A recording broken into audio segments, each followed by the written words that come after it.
Hello friends, welcome back to our YouTube channel Kautilya law academy Patna. हम अपने APO result series में आज एक नए कैंडिडेट के साथ आए हैं। आज हमारे साथ हैं अभिनव सर, जिन्होंने एपीओ का एग्जाम क्वालिफाई किया है। जैसा कि हमने आपको अपने पुराने वीडियोस में भी बताया है कि एपीओ का एग्जाम जो कि बीपीएससी कंडक्ट कराती है, हमारे कई सारे कैंडिडेट्स ने क्वालिफाई किया और हम काफी सारी वीडियोज लेके सामने आ रहे हैं। तो सबसे पहले तो sir a very big congratulations to you. Thank you sir. आपको कैसा लग रहा है ये एग्जाम क्वालिफाई करके? एक्चुअली मुझे काफ़ी अच्छा लग रहा है इसको एग्ज़ाम को क्वालिफाई करके। ओके, सर उससे पहले कि we proceed to further questions, मैं आपसे सबसे पहले ये जानना चाहूंगी कि ये जो कंपटीशन का दौर है, जो कि लीगल फील्ड में आने के बाद आपके पास बहुत सारे ऑप्शंस मिलते हैं, तो आपने ये कंपटीशन को क्यों ऑप्ट किया और कैसे ऑप्ट किया, प्लीज हमें बताइए। एक्चुअली मेरी जो एजुकेशन हुआ है वो बिहार इंस्टीट्यूट ऑफ लॉ से हुआ जी। तो जब मैं स्टार्टिंग ईयर्स में था तो वहाँ पर मेरे एक टीचर थे, प्रोफेसर प्रमोद सर। वो खुद जुडिशियल सर्विस का तैयारी करते थे। अभी वो प्रेजेंटली बिहार जुडिशियल सर्विस में जज हैं। ओके। तो उनको देख के मुझे आया कि मैं भी जुडिशियल सर्विस में आना चाहूँगा। बाद में जब मुझे प्रॉब्लम होने लगा, गाइडेंस की कमी महसूस होने लगी, तो मैंने उनसे बात किया और उन्होंने मुझे रेफरेंस किया कि आप कौटिल्या लॉ इंस्टीट्यूट में आप जा सकते हैं, और सर से इंट्रोड्यूस कराया था मुझे उन्होंने। ओके सर, सो बेसिकली आपके प्रोफेसर ही आपके सबसे पहले इंस्पिरेशन रहे कि आपको ये एग्जाम देना चाहिए। जी। ओके सर, तो सर इसमें जैसे कि एपीओ के एग्जाम में 3 फेजेस में एग्जाम्स होते हैं, प्रीलिम्स होता है, मेंस होता है, फिर इंटरव्यू होता है। तो आपने कैसे तैयारी शुरू करी इसकी? सर के गाइडेंस में मैंने तैयारी स्टार्ट की थी।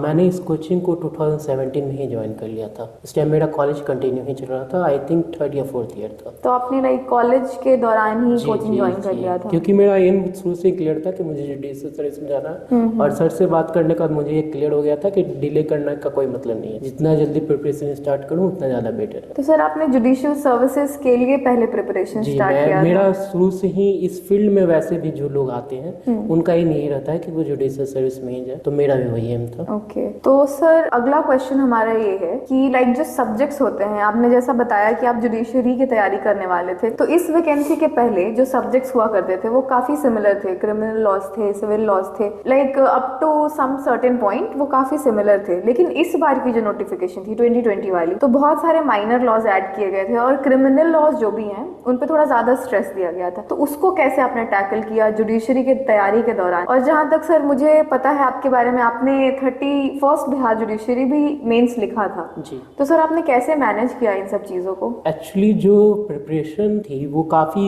इनिशियल स्टेज से ही स्टार्ट थी, और वो जुडिशियल सर्विस का ही स्टार्ट था। अच्छा। जो ये वैकेंसी आया है एपीओ का, इसमें मेजर फोकस जो था सिलेबस का वो क्रिमिनल लॉ साइड। तो क्योंकि मुझे कोचिंग में स्टार्टिंग फेज में ही क्रिमिनल लॉ साइड ने काफी अच्छे से गाइड कर दिया था, तो क्रिमिनल लॉ में मुझे काफी कन्वीनियंट हुआ, कुछ प्रॉब्लम हुआ नहीं। आपने इजीली उसको हैंडल किया। जी। और सर माइनर लॉ, क्योंकि वो Minor तो laws। नए थे सारे लोगों के लिए। जो माइनर्स लॉ में 6 एक्ट पूछे गए थे, वो एक्चुअली मेरे ग्रुप में भी और काफी फ्रेंड सर्कल में भी था, उन लोगों को काफी कुछ आइडिया ही नहीं था कि आखिर वो है क्या।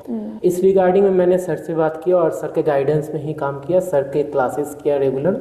तो सर ने माइनर्स लॉ का जो क्लासेस लिया वो काफी अच्छा था, और उनका कॉन्सेप्ट देने का जो तरीका है, स्पेशली ये सब जो नया पेपर था जिसका कहीं और कोई तैयारी नहीं करा रहा था, तो सर ने जो गाइड किया वो बहुत ही अच्छा था। ओके, तो आपने एपीओ के लिए क्लासेस लिए थे अलग से, लाइक क्रैश कोर्स हुआ था? कौटिल्या लॉ एकेडमी ने क्रैश कोर्स कंडक्ट कराया था? कौटिल्या लॉ एकेडमी ने एपीओ के लिए अलग से क्रैश कोर्स कराया था, मैंने उस क्रैश कोर्स को ज्वाइन किया था। ओके सर, तो आपने प्रीलिम्स मेंस दोनों का बता दिया। अब एक बहुत इंपॉर्टेंट क्वेश्चन है और ये बहुत जरूरी है बाकी व्यूअर्स के लिए और स्टूडेंट्स के लिए भी जानना, कि जब टेस्ट की बात आती है तो बच्चे बहुत भागते हैं इससे कि मेरी तैयारी पूरी नहीं है, अब देना है, कल देना है, परसों देना है। तो टेस्ट का रोल क्या होता है सर? टेस्ट, मॉक टेस्ट के लिए? जी, टेस्ट या फिर ऐसे जनरली भी जो टेस्ट कंडक्ट कराए जाते हैं, मॉक्स तो होते ही हैं, और भी जो टेस्ट होते हैं जो रेगुलर डेज में होते हैं, सर उसका क्या रोल होता है, उसके बेनिफिट्स एग्जाम में? जो भी आपके टेस्ट रहते हैं उसको आप सेल्फ एनालिसिस के लिए काफी इंपॉर्टेंट रहते हैं। जैसे सर का जितना भी टेस्ट हुआ है, मैंने हर एक टेस्ट आके दिया है, मैंने एक सिंगल टेस्ट भी स्किप नहीं किया था। और सर जो टेस्ट लेने के बाद आपको फीडबैक देते हैं कि आपको किस पोर्शन में, किस आंसर फ्रेमिंग में कहाँ पर आपको जोर डालना है, कहाँ पर आपको घटाना है, वो बहुत ही अच्छा तरीका होता है। तो मुझे उससे बहुत ज़्यादा हेल्प हुआ, और मैंने कोई भी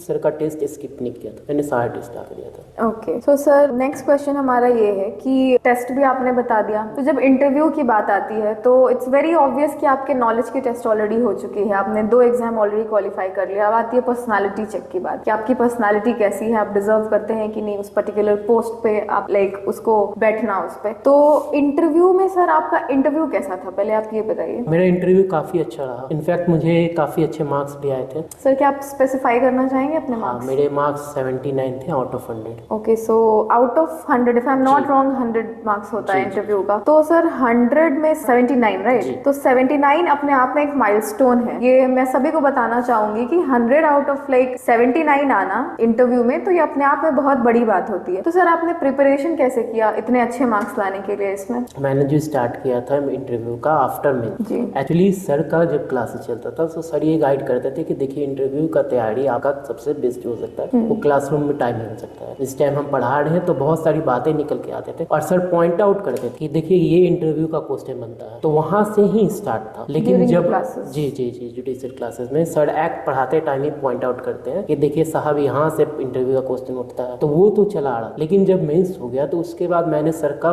टेस्ट जो इंटरव्यू के लिए था उसको ज्वाइन किया और लास्ट में सर ने एक सिस्टम डेवलप किया कि फुल फ्लेज इंटरव्यू लिया, 5 आदमियों का पैनल बैठाया और उन सभी लोगों से आपका इंटरव्यू का क्वेश्चन करवाया, एकदम प्योर जैसा आपका कमीशन में इंटरव्यू कंडक्ट कराया जाता है वैसा ही सर ने सिस्टम डेवलप करके हम लोग का इंटरव्यू कंडक्ट कराया। तो इंटरव्यू के टाइम मैं काफी कॉन्फिडेंट था। मतलब वो फियर आपने ऑलरेडी उसको ओवरकम कर लिया था? हाँ, एक्चुअली हल्का फुल्का तो होता है, लेकिन क्योंकि वो सब यहाँ पर काफी हम लोग प्रैक्टिस कर चुके थे तो वहां से हम बेसिकली वो कंपैरेटिवली कम हो जाता कम है। हो जाता आप एक अचानक आप बोर्ड के सामने जा रहे हैं, कमीशन के सामने इंटरव्यू देने, और एक होता है कि आप मल्टीपल मॉक्स में बैठ करके जा रहे हैं, तो काफी डिफरेंसेस आ जाते हैं। एंड सर 32nd जुडिशरी का भी एग्जाम आपने लिखा है? हाँ जी, एक्चुअली मैंने 31st जुडिशरी का भी मेंस लिखा था, वो 3 मार्क्स से रह गया था। एक्चुअली हेल्थ इशू के कारण मैंने अच्छा नहीं गया था, लेकिन अभी इस बार को भी लिखा। तो सर हम बिल्कुल चाहेंगे कि जैसे आपने इस एग्जाम में एक माइलस्टोन सेट किया है, इतने बेहतरीन मार्क्स ला करके आप 32nd बिहार जुडिशरी में भी अच्छा स्कोर करें। And I really hope, we all really hope as a family, Kautilya family, कि आप जुडिशरी में भी बहुत अच्छे मार्क्स से एग्जाम को क्वालिफाई करें। So before we come to the end of this video, मैं चाहूंगी कि सर आप अपने एक्सपीरियंस से जो भी चैलेंजेस आपने फेस किए हैं, आप कुछ ऐसा मैसेज देना चाहेंगे? आपके भी जूनियर्स होंगे जो ये वीडियो देख रहे होंगे, उनके लिए जो न्यू कमर्स हैं, हमारे एस्पिरेंट्स हैं, तो सर आप क्या कन्वे करना चाहेंगे? जूनियर के लिए मेरा एक मैसेज है कि जैसा सर हरदम कहते हैं कि आप जो भी पढ़ रहे हैं उसको आप इस नजरिए से पढ़ो कि वो आपको लाइफ टाइम काम आना है, और कॉन्सेप्ट एकदम क्लियर रखो। जो भी टॉपिक आप पढ़ रहे हो उसका कॉन्सेप्ट आपका एकदम क्लियर होना चाहिए, और जो पहले से देते आ रहे हैं उनके लिए यही कहना है कि आप लोगों को हार नहीं मानना, लगे रहना है। Okay, so thank you so much sir, आपने टाइम निकाला for your precious time, and I really hope that this video will help everyone out there. So thank you so much everyone for watching this video. Stay tuned for more such videos. Thank you.